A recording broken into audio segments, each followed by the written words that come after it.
banali. Allora, siamo qui con Natalino Balasso a Pazzon di Caprino Veronese e il tema di questa serata è molto diretto e ci si aspetta una risposta diretta. A cosa serve il teatro?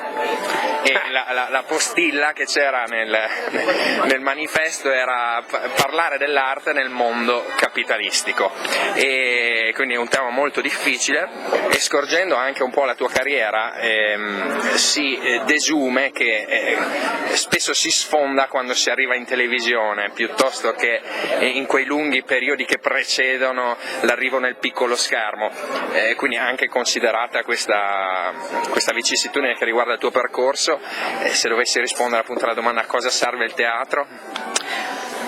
A cosa serve il teatro? No, la domanda era posta in questo senso perché è evidente che in un mondo capitalistico le cose hanno senso se danno profitto, no? Ormai persino gli spazi hanno senso se danno profitto, cioè se io faccio un parcheggio, faccio pagare il parcheggio e allora questo spazio, questo parcheggio ha senso se mi dà dei soldi. Io dedico il mio tempo a delle cose e ne devo avere un profitto.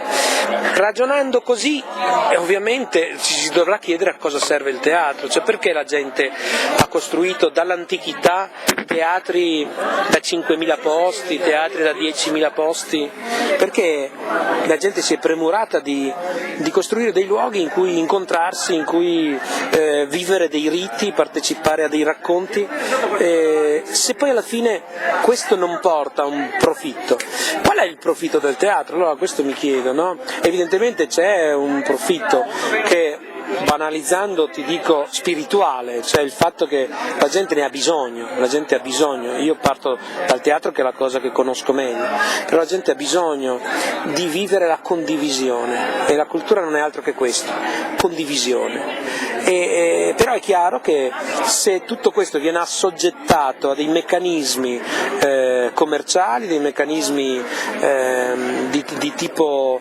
utilitaristico, il teatro viene a perdere gran parte del suo senso, che è un senso critico, sempre un senso critico. Anche gli antichi drammi servivano come purificazione, cioè partivano dall'idea del fatto che viviamo nell'errore, non tanto per capire gli errori ed evitarli, perché anche gli antichi sapevano che non potremo mai evitare gli errori, ma per mondarsi, e questo lo puoi fare con una comunità, non è una cosa che puoi fare da solo. Quindi ecco perché la cultura a questo dovrebbe servire, spesso però non serve a questo, perché appunto serve a fare denari e a rendere conto a chi dà i denari. Benissimo. Quindi, tanto scotta il risotto. Quindi questo chiarisce un po' la domanda, e visto che siamo in Veneto, e il Veneto è una regione senz'altro a te cara e familiare, e parlare di teatro in Veneto sembra scontato, visto che è una regione che ha regalato degli autori importantissimi di fama internazionale, e prendendo spunto anche da quello che hai appena detto, che il teatro e l'arte forse in generale può servire per provocare, per costruire,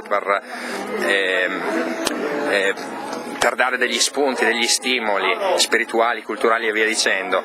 Il teatro per il Veneto quindi è stato importante in passato, e oggi cosa può significare il teatro oggi, in particolare nel Veneto? Ma questa è una domanda un po' difficile, un po' dolorosa, e cioè adesso noi abbiamo qualche autore in Veneto, però abbastanza mortificato.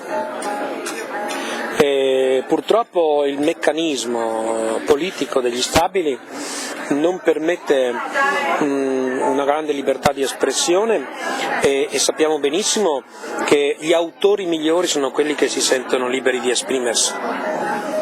Per carità, ci sono bravissimi autori che sono capaci anche di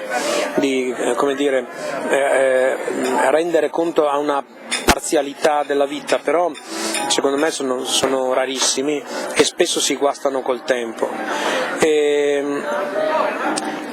Oggi il teatro in Veneto è pervaso a mio avviso dal dilettantismo, soprattutto da un dilettantismo organizzativo e da una sorta di cialtroneria delle compagnie, e questo deriva da un fatto molto semplice: le tasse.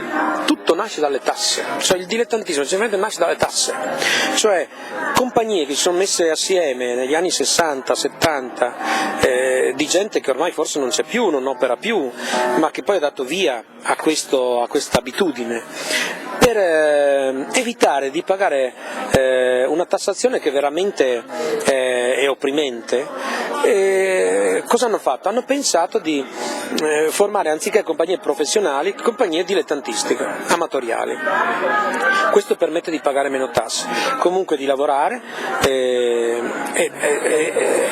di guadagnare in maniera anche dignitosa, però purtroppo questo dilettantismo, inizialmente soltanto un dilettantismo che oserei definire tipo fiscale, è divenuto via via un dilettantismo vero, e cioè se tu pensi a come puoi risparmiare e non consideri più la qualità delle cose che fai, del lavoro che fai, tu cominci a pensare che un attore più bravo costa più di un attore meno bravo, che ne so, avere un tecnico che segue lo spettacolo è meno costoso che averne 4. E allora piano piano ti adegui a quella che è una realtà di economia.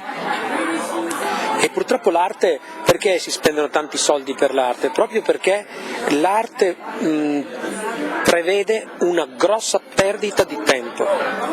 L'arte ha bisogno di ricerca e la ricerca è una perdita di tempo, è chiaro, cioè tu arrivi a trovare una cosa con la ricerca, ma tutto il tempo che hai ricercato ne avevi trovate 1000 che hai dovuto scartare, ma è evidente che è così.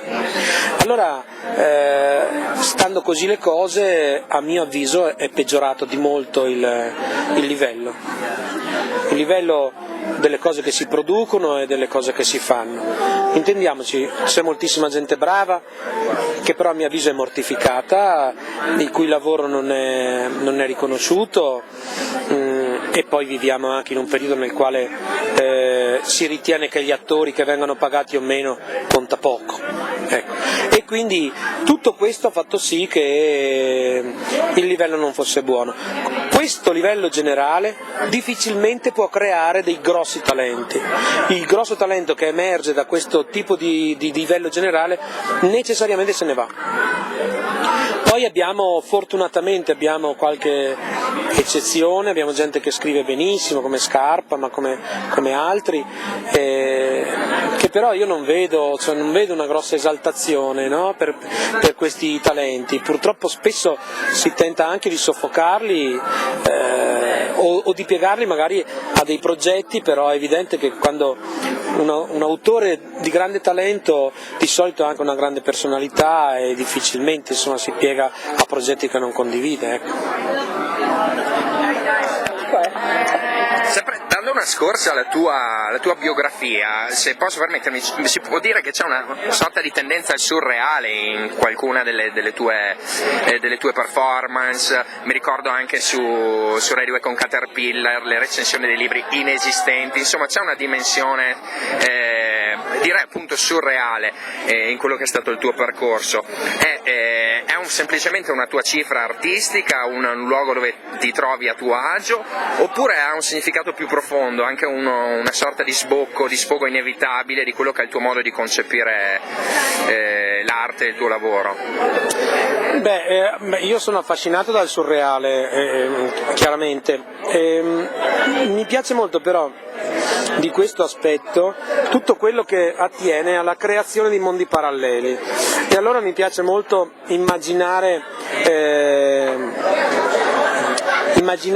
questi mondi paralleli come nelle recensioni di Caterpillar, immaginare degli autori che scrivono dei libri, che hanno dei lettori, però in un altro mondo, insomma, che guarda caso somiglia tanto al nostro. Forse riuscire a a dipingere un altro mondo non è altro che un'operazione speculare, è come quando tu ti guardi allo specchio e chiaramente vedi un'altra persona e scopri delle cose che non avresti scoperto, no? Quindi essere la Migdala, no la Magdala.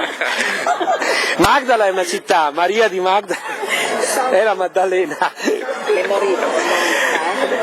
In ogni caso mi piace molto l'idea di immaginare questi mondi paralleli. Avevo scritto anche un libro di racconti nel 93 che era intitolato Operazione Buco nell'acqua e più che un titolo era un progetto per questo libro, però in realtà parlava di un'isola immaginaria in cui avvenivano, tutti i racconti erano ambientati in quest'isola immaginaria. Cioè, questo non è una fuga dalla realtà, però quello che non mi piace molto è quello che io credo sia un aspetto un po' poco interessante dell'arte, è quello di tentare di dipingere la realtà imitandola, la veridicità, e diventa a volte anche stupido, no? Quando noi guardiamo un film e diciamo guarda, hanno preso proprio quello giusto per fare il ruolo del cuoco. Ora, quanti cuochi abbiamo conosciuto nella nostra vita? 2000, 5000, forse abbiamo conosciuto 3 cuochi, forse 4 cuochi, e abbiamo un'idea del cuoco. Qual è l'idea nostra del cuoco? Nemmeno quelli che abbiamo conosciuto, quelli che abbiamo visto nei film. Questa è l'idea che noi abbiamo del cuoco, perché nei film tutti i cuochi sono tutti rubizi, rubicondi, tutti così. Allora il discorso è che spesso la veridicità è bugiarda, spesso il reality non è la realtà e spesso tentare di dipingere la realtà è un'opera di falsità. E invece mi piace il surreale perché uscendo dalla realtà riesce a farti cogliere l'essenza che a volte ti sfugge.